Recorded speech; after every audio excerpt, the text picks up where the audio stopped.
Diallo, your first conspiracy that you came with today. I got so many. You said, my mama told me. The music industry decided gangsta rap would replace the militant sound of Public Enemy and X-Clan. You know, as a hip hop fan in the late 80s and the earliest 90s, you know, you couldn't miss the fact that hip hop had become, as Chuck D said, the CNN for Black people. You know what I'm saying? Like, it was a time when, like, you know, and a lot of our earliest political views were formed in this, you know, concoction made of like Bomb Squad hip hop production beats. Yeah. And like the furious sort of like, I'm going to let you know, it was a very sort of preacher style of rap that Chuck D became famous for. Right. You were learning a lesson. You were learning stuff, man. You knew it. We're heading for self-destruction. KRS-One was huge. X-Clan was huge. Like, we were getting it, you were just quoting Kool Moe Dee.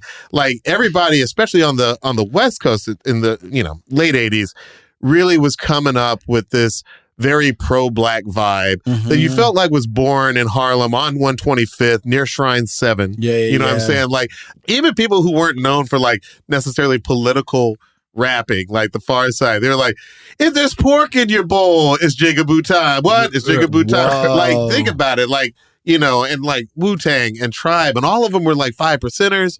You know, it was a different time in hip hop, but it wasn't a long time in hip hop. I would say from like, you know, maybe 88 when It Takes a Nation of Millions to Hold Us Back. People forget Yo Bum Rush the Show by Public Enemy. I think that's 86 or 87.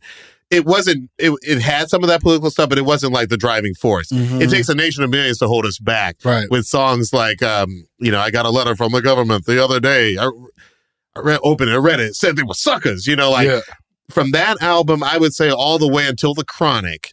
There was that strain. What's that, 5 years? That's only like 4 years, I would argue. Chronic came out in 92? Chronic came out, I want to say, either late 91 or like April 92. But so I do you think the West Coast killed hip-hop?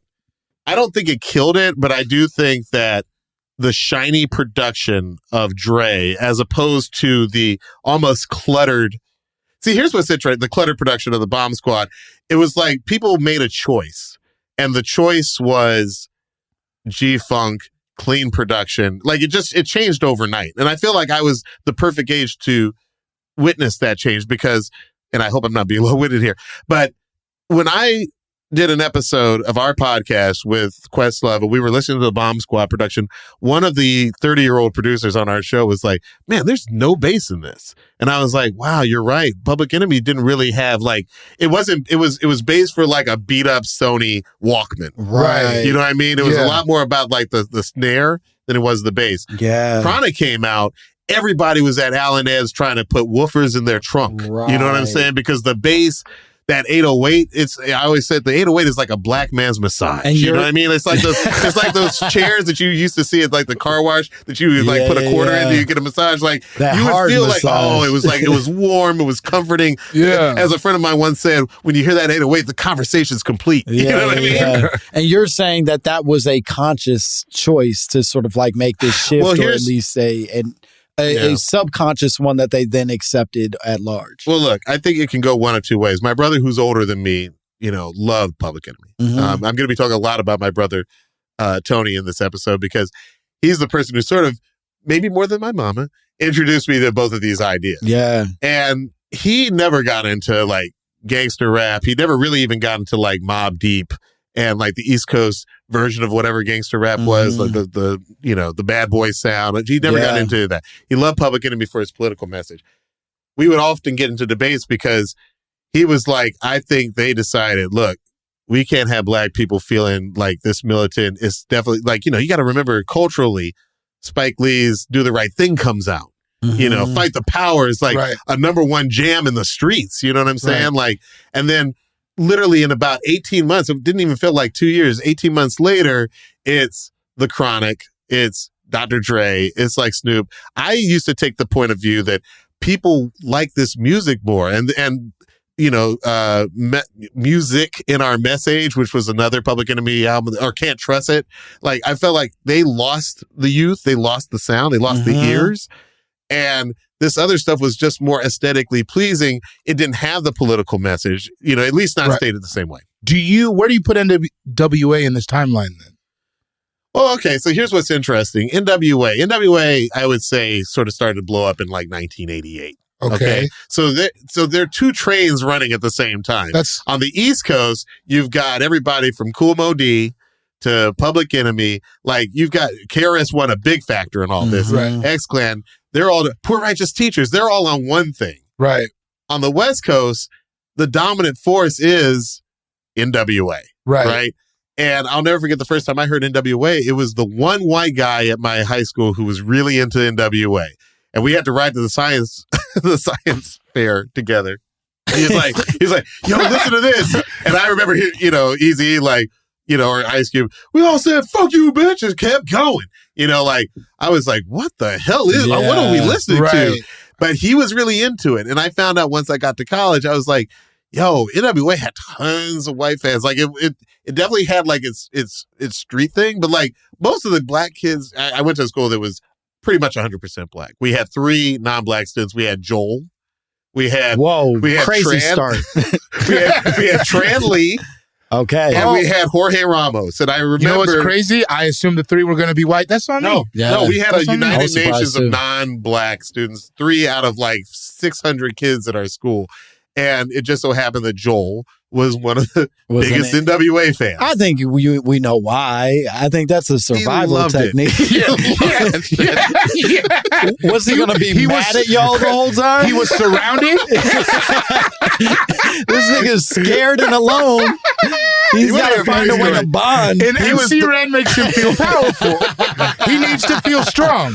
He had something to rebel against. And he found his voice of rebellion. Now, what was interesting... y'all are right. Whitey is the devil. Where was your school? Atlanta, Georgia. Okay, so do you feel like it was similar things on the West Coast where the music was coming out of? I'm sorry, say that again. Like, because you're talking about, like, it just feels like regional more than it feels like a direct effort to, like, you know what I mean? They were gangbanging out here. That's like what they were on, right? Yeah, there was something in the sauce in LA. I mean, like, there were rappers like King T who I feel like were trying to get on that X-Clan boat. You know what I mean? Like, if you go back and listen to some of his stuff, people forget that when Ice Cube eventually leaves NWA, what's the first thing he does? He gets the Fruit of Islam to become his bodyguards, and he releases, I believe it was America's Most Wanted. He got on the militant train. Yeah. You know what I mean? Like, that was his way of sort of stepping away from what Eazy and the rest of them were doing. If they were doing sort of like an apolitical, this is street life, Ice Cube was doing, fuck you, Ice Cube. Like, he was taking on the man. You know what I mean? So yeah, he really shifted fuck the police into political sort of like jargon, not just like survival technique. Right. And by the way, the guys, my core group of friends who were all into Public Enemy at the time, Ice Cube was our West Coast rapper when he made that transition, because he's like, oh, see, now the West Coast is about to get like, what they're doing out here. By the way, we're in Atlanta. Atlanta doesn't really have a scene, a hip-hop scene. Yeah, right. Like, everybody at our school basically had to make a choice. You either listen to West Coast or West Coast adjacent stuff. Like, there was Pooh Man out of Texas, I think. You know what I mean? I was wondering, were you guys into Texas stuff? Like, there were coming out of Port Arthur. There were 2 constituencies. There was the people who listened to Scarface and West Coast, or you were like my clique, which was like Poor Righteous Teachers, Tribe Called Quest, De La Soul. You know what I mean? But there was no like regional scene yet in a real way. We had Y'all So Stupid, which was a group that is long, I'm in. Hey, listen, go back and listen to Y'all So Stupid. Not bad. There was a group called Parental Advisory. That's such a funny way of promoting. Go back and listen. They tried their best.